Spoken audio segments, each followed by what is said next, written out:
Olá pessoal, tudo bem? A gente vai conversar hoje um pouquinho a respeito de equilíbrio químico. Então, fazendo uma revisão aqui. Primeira coisa que eu preciso falar para vocês é que mentiram para vocês a vida inteira quando falavam de reações químicas. Por quê?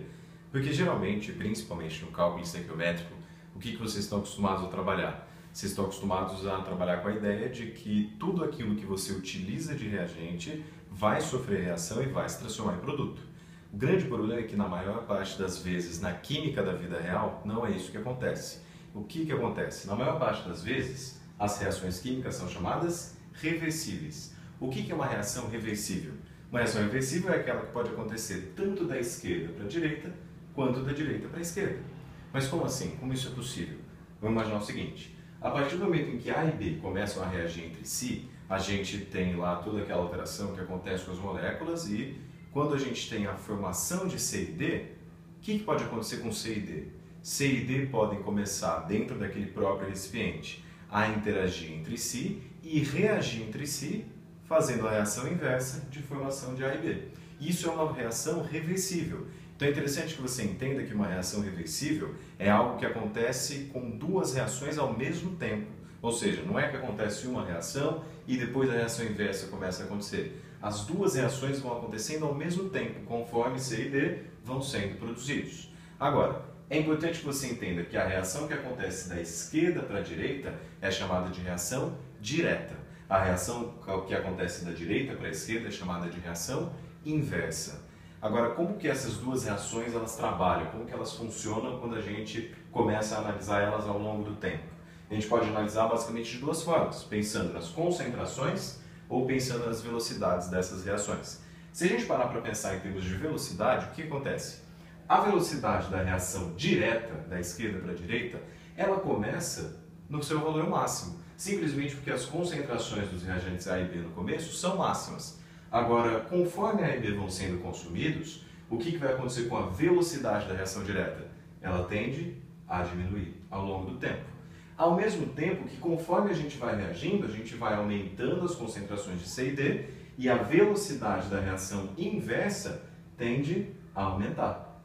Vai existir um momento em que essas duas velocidades vão se igualar. Esse instante em que as duas velocidades se igualam é o instante que a gente pode dizer que a reação atingiu o equilíbrio químico.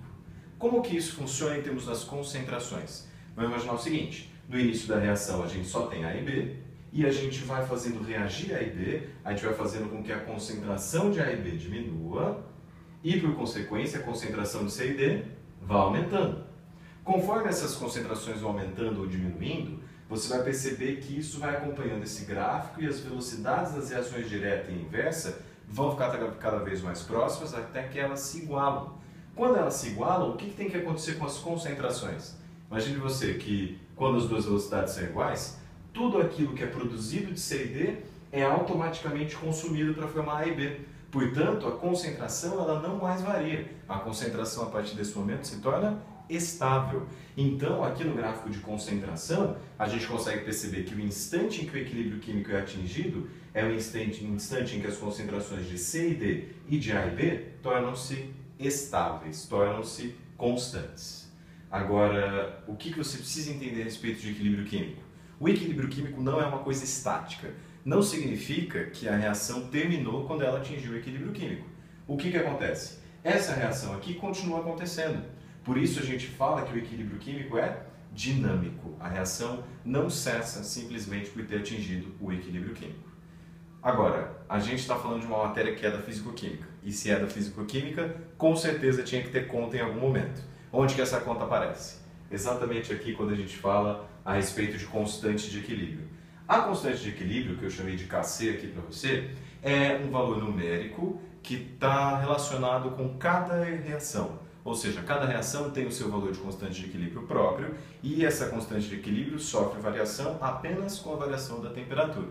O que é a constante de equilíbrio? É um valor numérico que fala para a gente a respeito das concentrações de reagentes e produtos no equilíbrio químico.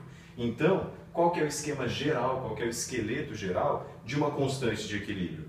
A constante de equilíbrio tem esse esqueletinho aqui geral. A constante Kc vai sempre ser igual a uma razão, a uma divisão, em que no numerador eu tenho os produtos, as concentrações dos produtos, E no denominador eu tenho os reagentes, as concentrações dos reagentes. Para eu montar uma constante de equilíbrio, eu coloco produtos divididos pelos reagentes e sempre lembrar de elevar as concentrações aos coeficientes estequiométricos. Ou seja, aqui na concentração do produto C, eu tenho que estar elevado ao coeficiente estequiométrico Czinho. Aqui na concentração do reagente B, eu tenho que elevar ele ao seu coeficiente estequiométrico Bzinho. Então essa é a fórmula geral de uma constante de equilíbrio. Lembrando que em constante de equilíbrio a gente não considera a água e a gente não considera sólidos. A gente não consegue colocar eles nessa constante aqui, simplesmente porque a gente não consegue falar de concentração de sólidos e de água. Esse foi um videozinho então rápido para falar um pouco a respeito dos principais conceitos do início do equilíbrio químico, e o próximo vídeo vai tratar de um exercício do Enem a respeito dessa matéria que pegou bastante gente no ano retrasado. Valeu!